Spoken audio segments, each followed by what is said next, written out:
doing? Thanks for coming out tonight. Washington, D.C. How are we doing tonight, everybody? Yeah? All right. We're gonna have a good time. Saw some of the sights today in D.C. Went to the museum. I went to the new the Museum of the Native American on the mall out there. Yeah, I lost $200 at the blackjack tables too. So it's a good museum. Good museum. They're taking it back. One dumb white guy at a time. All right. So my name is Paul. I live in Los Angeles, California. I'm 38 years old. I was carded buying beer last week. I mean, what age does this stop at, you know? I think if they card you and you're over 35, you get all that booze for free, man. That's my new policy. My new policy.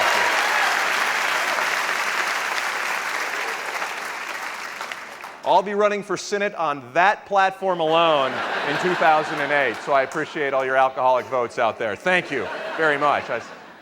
The worst part about it is they try to make it sound like it's a good thing that they card you, you know? He's like, well, it's kind of flattering, right, sir? I'm like, no, dude, you're just an idiot, okay?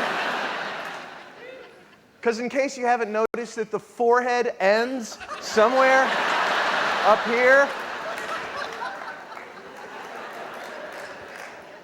How many 19-year-olds do you know buying beer with Maalox and prunes, dude, huh?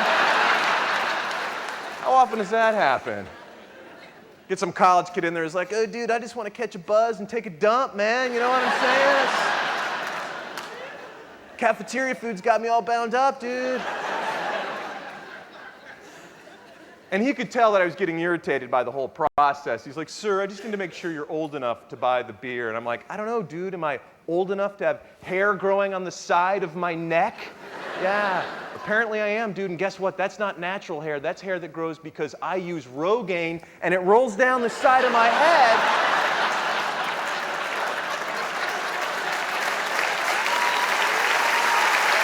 Where's that hair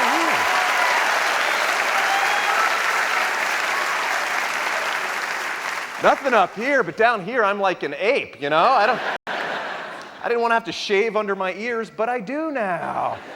I wanted a big, thick head of hair. Instead, I grew a scarf. Yeah. How awesome is that? I'm like, dude, I'm old enough to have hair growing out of my nose like tusks now. I could take on any rhino on the Serengeti with this disgusting barbed wire coming out of my beak, you know? It looks like I start my days by cutting up lines of Rogaine on the counter and going, oh yeah, we're gonna party tonight. Yeah.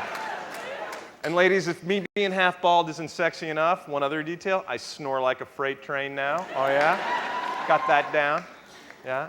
My girlfriend and I have a little system worked out though, because if I'm snoring late at night and I'm keeping her up, she takes my shoulder and gently rocks me and says, go sleep on the couch, you pig. It's cute. It's really cute. And because she's such a sweetheart, as of 3 weeks ago, she's no longer my girlfriend. She's now my fiancée, I'm happy to say. Thank you very much. Couldn't believe it. Thank you. I'm going to get married, 38 years old. I was single a long time, and so I figured, you know, why should I be alone and unhappy when I can be married and unhappy? You know what I'm saying, folks? Misery loves company, right? She moved in, and so she's finding out a lot about me. For example, we share a computer now, and the guys know where I'm going with this. She found out that occasionally I visit naughty websites online. And it was so cute because she was like, baby, you don't have to do that. I'll fulfill all your fantasies. And I didn't know how to tell her that she was neither Asian nor a cheerleader.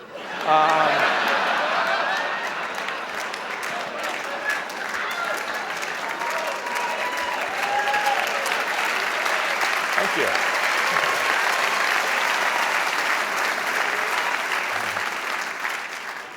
Nor a twin, nor a cartoon. Oh, that was too far. I'm sorry, I was too far.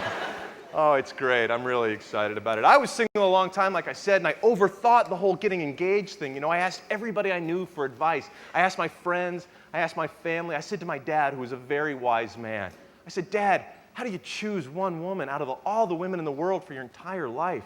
he said something to me I'll never forget. He said, son, they're all the same, just pick one. That's it.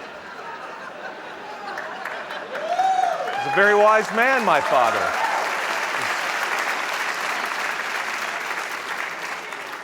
Some of the ladies aren't clapping on that. Why? I don't get.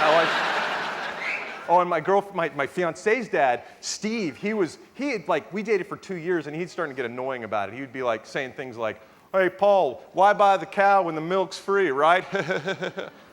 So when I called to ask permission to marry his daughter, I said, hey, Steve, how much for the cow?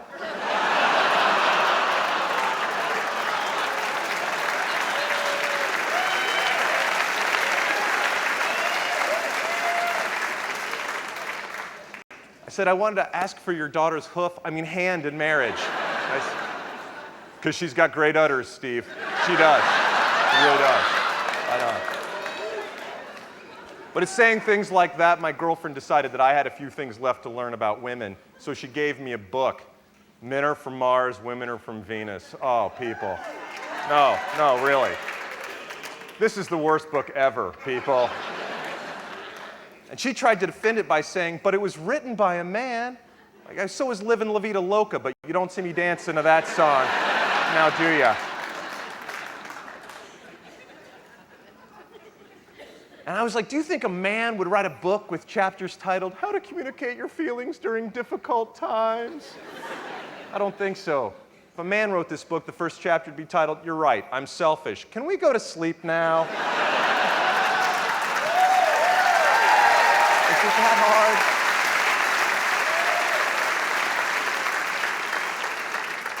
Chapter 2, okay, I'm insensitive, but that doesn't make your sister skinny, all right?